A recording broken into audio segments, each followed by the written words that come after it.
তো আজকে তার পরিত্রাণ হয়েছে।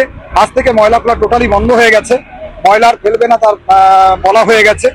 আর একটা বিষয় হচ্ছে যে এই যে ময়লাটা এখন পড়ে আছে, এটাকে তুলে যেখানে ময়লা ফেলার জায়গা সেখানে ফেলে দেবে। আমাদের শুনছি তো আজকে সুকান্ত মাঝি যেটা বললো, তার এতে আশ্বাস পাচ্ছি যে বন্ধ হবে। যদি বন্ধ হয়ে যায় তাহলে সুকান্তর জন্য আমরা মানে কি বলবো, এখানকার প্রত্যেকটা লোক খুব খুশি হব।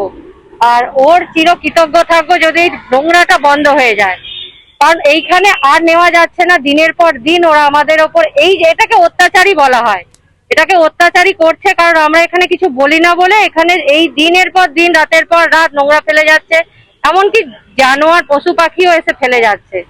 এটা বহু বছর ধরে আমরা সহ্য করেছি। আজকে যদি এটা সুকান্তর কথায় বন্ধ হয় আমরা খুব খুশি। ময়লাগুলো পরিষ্কার হয়ে যায় যাতে আমরা সুস্থভাবে বেঁচে থাকতে পারি।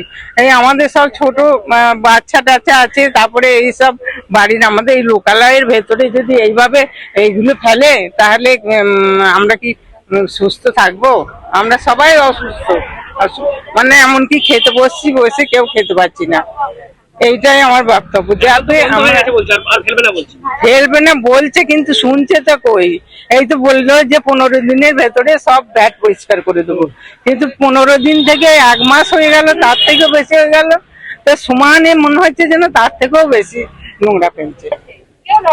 বন্ধ হয়ে গেছে ওইটা তো বলেই যাচ্ছে না, আজকে রবিবার, কিন্তু এটা বললেও তবু ময়লা চলে আসছে।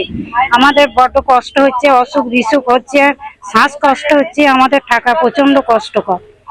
এটা যা কিছু সমস্যার সমাধান করুন, এটা বন্ধ করুন। বলে খুবই ভালো কথা। এই মৌসুমি যেটা বললো ওইটাই আমাদের শেষ কথা, তা নাহলে আমাদের খুবই অসুবিধা কষ্ট হচ্ছে। সত্যি কথা বলতে আজকে আমি খুব খুশি।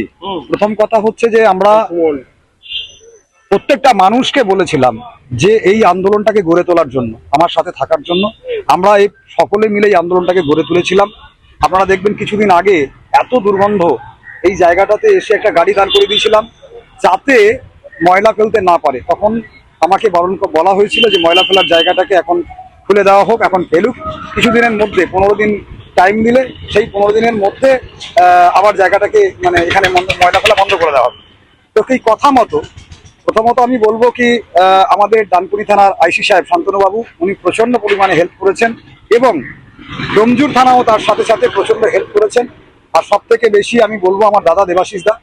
আমি যখন এখানে লরিটাকে আটকে দিয়েছিলাম, থানার কথা শুনে উনি এখানে এসেছিলেন এবং সেইখানে উনি দাঁড়িয়ে থেকে এটাকে আন্দোলনটাকে গড়ে তুলে আমাকে লিখিত আমি চিঠি করেছিলাম বিভিন্ন দপ্তরে। সেই দপ্তর থেকে আশ্বাস করিয়ে দিয়েছিল যে এখান থেকে পুরো ময়লাটা তুলে ফেলে দেওয়া হবে। তো আজকে তার পরিত্রাণ হয়েছে। আজ থেকে ময়লা ফেলা টোটালি বন্ধ হয়ে গেছে, ময়লার ফেলবে না তার বলা হয়ে গেছে। আর একটা বিষয় হচ্ছে যে এই যে ময়লাটা এখন পড়ে আছে, এটাকে তুলে যেখানে ময়লা ফেলার জায়গা সেখানে ফেলে দেবে।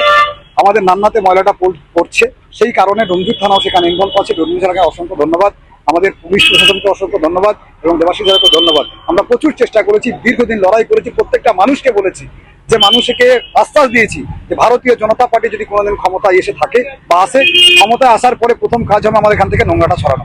আজকে সেই নোংরাটা সরেছে, তার জন্য আমি অত্যন্ত খুশি, এবং এই এলাকাবাসী খুব খুশি হবে এই কথাটা জেনে। তারা কেউ এখনো জানে না যে বন্ধ হয়েছে কিনা, আজ থেকে এটা বন্ধ হয়ে গেছে, তারা জানতে পারলে তারাও খুশি হবে।